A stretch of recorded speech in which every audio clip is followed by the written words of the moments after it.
Meu boa tarde a todas e a todos os amigos que participam deste seminário. Minha saudação inicial ao presidente Sérgio Guerra e, através dele, a todos que contribuíram para a organização desse debate, em especial ex-deputado João Almeida, presidente Roberto Freire. Vossa Excelência e o PPS são exemplos vivos de que a importância de um partido político não se mede pelo tamanho ou pela dimensão da sua bancada, mas pela clareza e coerência das suas posições. Por isso o PPS já foi, é e será sempre fundamental para que nós possamos juntos encerrar esse ciclo de desgoverno, de descompromisso com os reais interesses do Brasil que hoje nos governam. Quero saudar o senador Tasso, presidente do ITV, governador Goldman, deputado Rodrigo, caros palestrantes, e em especial meu amigo, companheiro Luiz Paulo, que eu quero mais uma vez cumprimentar e através da sua pessoa, Luiz, levo meus cumprimentos ao Fábio e a todos que contribuíram efetivamente para esse documento. Eu tive a oportunidade, apenas ontem, receber um exemplar, né? Tive a oportunidade de ler alguns dos artigos. É um documento que nós devemos fazer chegar ao Brasil real, não ao Brasil virtual, da propaganda maciça do governo, mas às pessoas que se preocupam com a valorização do patrimônio brasileiro. Na verdade, por iniciativa do presidente Sérgio e do presidente do ITV Tasso, nós estamos iniciando uma série de discussões, caro Roberto, sobre temas que dizem respeito ao Brasil de hoje e principalmente ao Brasil do futuro. Resolvemos iniciar com a discussão da Petrobras. Você mesmo aqui chamou a atenção para a importância simbólica do que representa a Petrobras no imaginário do brasileiro, né, na construção de uma pátria desenvolvida, mais justa, livre. A Petrobras e a sua importância ultrapassam em muito as dimensões da própria empresa. Ao dilapidar o patrimônio da Petrobras, sinaliza-se, na verdade, para a fragilização de toda a construção feita ao longo desses últimos 50, 60 anos no país. Nós vamos estar, e já fica aqui um convite a todos que aqui hoje vieram, nós vamos estar discutindo, por exemplo, os processos de concessões feitos pelo governo e ainda não conduzidos pelo governo, suas imperfeições e até mesmo no sentido de trazer contribuições, de apresentar enfim, exemplos exitosos que administrações do PSDB construíram, não apenas no tempo do presidente Fernando Henrique, mas em estados que nós tivemos e temos a oportunidade de governar. Vamos ter oportunidade de tocar na questão da competitividade ou da perda da competitividade, que esse sim é um gargalo definitivo para um país que quer realmente superar as suas dificuldades e entrar no rol dos países desenvolvidos. Vamos ter oportunidade de discutir aqui a questão federativa, essencial também para que o Brasil se fortaleça. Nós assistimos a cada vez mais o centralismo como o objetivo fundamental do governo, pois dele decorre uma dependência cada vez maior dos estados e dos municípios.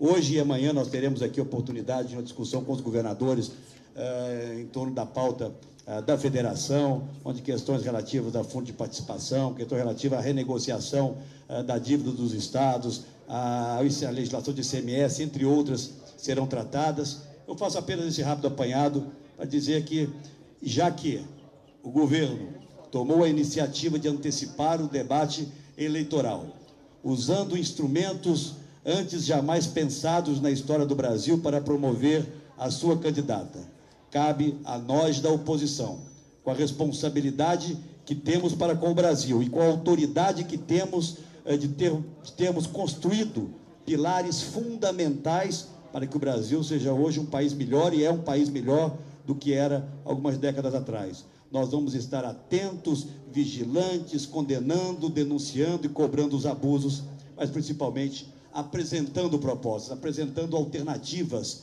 a isso que está aí. E começamos com a Petrobras, brindados por esse documento, que é esse livro de especialistas que abordam temas diversos, que demonstram ao final, ou trazem ao final, a mesma conclusão. A ausência de planejamento, o desgoverno e o aparelhamento da Petrobras trouxeram e vem trazendo prejuízos gravíssimos. Não apenas, especialmente no primeiro momento, aos próprios acionistas minoritários, e alguns deles aqui se manifestaram, mas ao país. Nós soubemos, nós do PSDB, e Goldman teve um papel vital em relação a isso, em 97, construir um marco que deu certo. O Luiz Paulo aqui elencava alguns dos avanços que nós tivemos naquele período, com a atração de inúmeras dezenas, praticamente 70 empresas internacionais vieram a trabalhar no Brasil. Houve um salto da produção anual de petróleo, na época em 800 mil barris para 2 milhões de barris, se não me engano, uma valorização que chegou nesse período a 1.200% nas ações da Petrobras. E a Petrobras avançou com muita consistência e tranquilidade naquele período. Houve, e todos nós acompanhamos isso, mais uma vez uma manipulação política em 2010, como já havia acontecido em 2006, no momento em que o presidente anuncia que o Brasil estava efetivamente, definitivamente superavitário na produção de petróleo e de óleo. De lá para cá, o que nós assistimos foi uma importação crescente dos derivados de petróleo. Em 2008, veio um anúncio do pré-sal como a salvação para todos os problemas brasileiros, e nós tivemos pelo menos três consequências até agora perversas a partir do anúncio do pré-sal e das novas regras estabelecidas pelo governo, da introdução do regime de partilha. A primeira delas, eu chamaria da perda da harmonia federativa. Nunca nós assistimos no Brasil, que eu me lembre, alguns aqui vieram, enfim, já estão aqui há mais tempo do que eu, uma disputa tão dura entre entes federados e o governo assistido com absoluta passividade, com enorme e irresponsável omissão aos estados brasileiros aqui se conflagraram.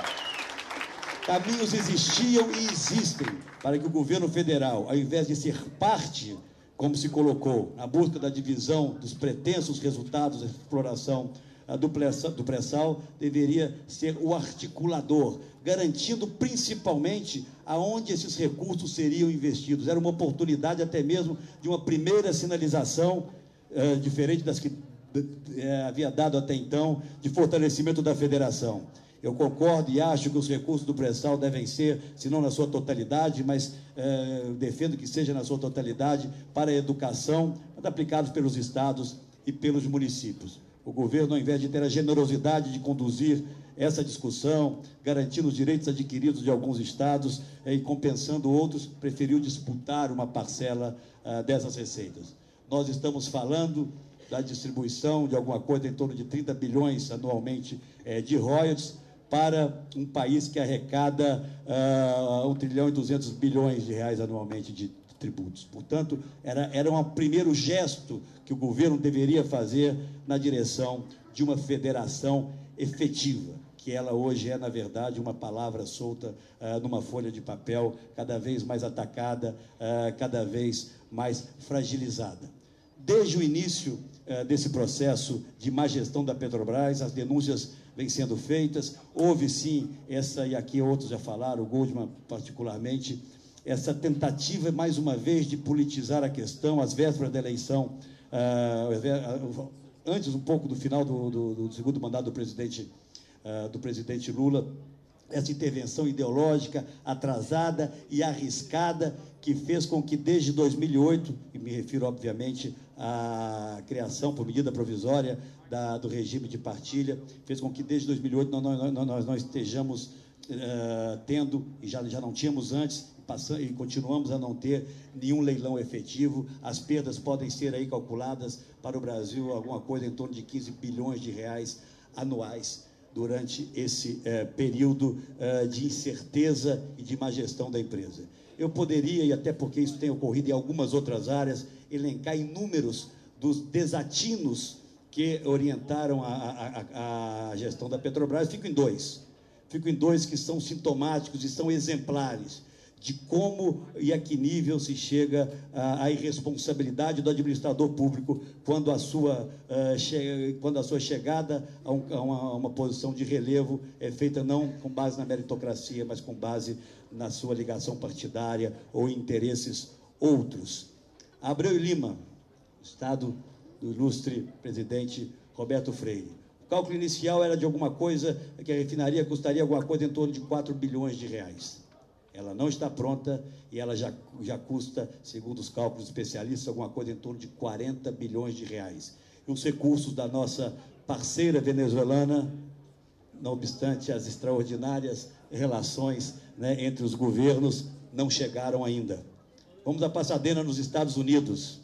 Difícil de acreditar que uma empresa que foi comprada por 45 milhões de reais, uma refinaria paralisada, sucateada, possa ter sido comprada um ano depois e foi pela Petrobras por 300 milhões de reais e, a partir de uma disputa judicial, a Petrobras se viu obrigada a pagar pela outra metade. Esses 300 milhões se referiam apenas à metade, a 50%, mais 800 e poucos milhões de reais.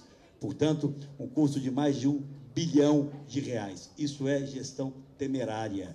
Isso tem que ser cobrado hoje e amanhã dos gestores e daqueles que no Conselho de Administração aprovaram esta insanidade e esse prejuízo absurdo que vive a Petrobras. Mas eu não quero aqui monopolizar essa palavra, até porque os especialistas aqui falaram, mas eu quero ousar um pouco, Roberto, ousar um pouco, meu caro Alfredo, caro Wagner. Duas questões, pelo menos nas conversas que tenho tido, tenho buscado aprofundá-las, eu acho que precisam ser colocadas na mesa para uma discussão específica e mais aprofundada. Muitos de nós têm ouvido falar, ouvido alguns especialistas que acham que nós deveríamos voltar ao regime da concessão em razão de todas as perdas que tivemos até aqui, das inseguranças que foram geradas. Abro um parênteses para lembrar que hoje nem a maior empresa da América Latina, a Petrobras, é mais.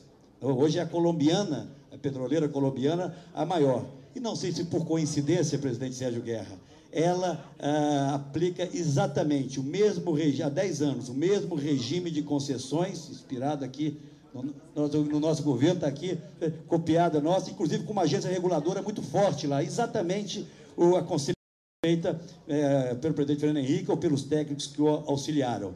Ela teve uma valorização de cerca de 140% de seu valor nesses 10 anos, enquanto a Petrobras vem perdendo valor, vale hoje o que valia em 2006, menos do que valia em 2008. Mas eu coloco um tema aqui na mesa, certamente para que os especialistas sobre ele se debrucem, e talvez o primeiro deles seja nós discutirmos, se não o retorno, até porque eu acho que nós, Roberto, vamos ter que ter propostas claras, né? Que passos a mais, que passos além nós vamos dar, em que direção nós vamos dar, mas me parece hoje absolutamente irreal, contraproducente e lesivo ao interesse de um país que precisa aumentar a sua capacidade de produção, manter a obrigatoriedade de participação de 30% da Petrobras em cada um dos lotes, em cada um dos campos a serem licitados. Na verdade, a Petrobras descapitalizada, que vai ter a necessidade de buscar recursos, buscar dinheiro no mercado, a um custo cada vez maior, exatamente pelos riscos que ela apresenta hoje. Essa obrigatoriedade pode significar novos adiamentos e dificuldades crescentes para a ampliação da produção. Eu li esses dias uma declaração de dirigente da Petrobras também questionando a questão da nacionalização do conteúdo. Eu defendo que, em parte, isso deva ocorrer, mas em que nível? Qual é o limite para essa nacionalização? Porque não adianta demandarmos nacionalização para uma indústria que não existe, se isso significa efetivamente um bônus ou um ônus hoje. São questões complexas, mas são questões sobre as quais nós devemos e queremos nos debruçar para termos, no momento certo, alternativas claras. Mas hoje, e cada vez mais, seja em relação à Petrobras, seja em relação ao governo federal, nas suas mais variadas responsabilidades, o que fica claro é que nós teremos que demonstrar ao Brasil, cada vez com maior clareza, que a meritocracia vai vencer o aparelhamento, que o planejamento vai superar o improviso e que a responsabilidade vai, sim, superar ou tomar lugar do despreparo e da irresponsabilidade em algumas das decisões com algumas delas aqui eu me referi. Portanto, o Roberto, com a sua aguçada sensibilidade política, deu aqui o tom. Nós, sim, não a Aécio pessoalmente, mas cada um dos companheiros que estão aqui, outros, eu fico feliz de ver que aqui estão também figuras não necessariamente ligadas à oposição, em especial ao PSDB, participando dessas discussões. Nós vamos ter, sim, que encontrar a cada momento a agenda que é a agenda demandada pelos brasileiros. Nós vamos ter que contrapor cada vez mais o Brasil real ao Brasil virtual da propaganda oficial. E não tenho dúvidas que, na hora da decisão, a população brasileira terá a oportunidade, pelo menos a oportunidade, e a nossa responsabilidade é essa, de dar a ela a oportunidade de perceber que existem dois modelos absolutamente distintos, um em execução hoje no Brasil, com prejuízos graves em inúmeras áreas. É o da transformação do Brasil no Estado unitário, é da ocupação dos cargos públicos, como eu disse aqui, sem qualquer critério de meritocracia, é a perda de foco no que diz respeito ao comércio externo, onde o Brasil cada vez perde mais oportunidades, é o processo gravíssimo e crescente de desindustrialização do país. Temos, sim, hoje um nível baixo de emprego, mas se nós voltarmos no tempo, nesses últimos 8 ou 10 anos, pelo menos 85% e próximo de 90% dos empregos gerados são empregos de até 3 salários mínimos. Os empregos de maior qualidade deixaram de ser gerados no Brasil e, portanto, o desafio do PSDB, das oposições e da sociedade brasileira é construir essa nova agenda, que nos permita não apenas conviver com o ufanismo com que o governo convive, com a administração da pobreza. O PSDB e a oposição quer trabalhar efetivamente para a sua superação, mostrando como é possível investir com educação de qualidade, como é possível ser mais generoso no financiamento da saúde, como é possível impedir que se continue hoje a gastar da área de segurança pública 85% dos cofres municipais e estaduais e apenas 15% da União. Enfim, haverá espaço para discussões de inúmeros temas que nos permitam lá adiante, qualquer que seja aquele indicado pelas oposições, apresentar uma agenda que signifique permitir ao Brasil colocar não apenas os olhos, mas os pés num futuro, onde a pobreza seja efetivamente superada por ações coordenadas do governo e da sociedade e não apenas por um decreto presidencial. Muito obrigado.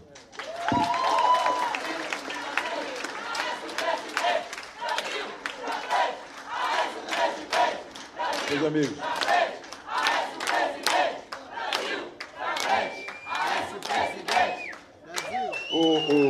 o Instituto Tancredo Neves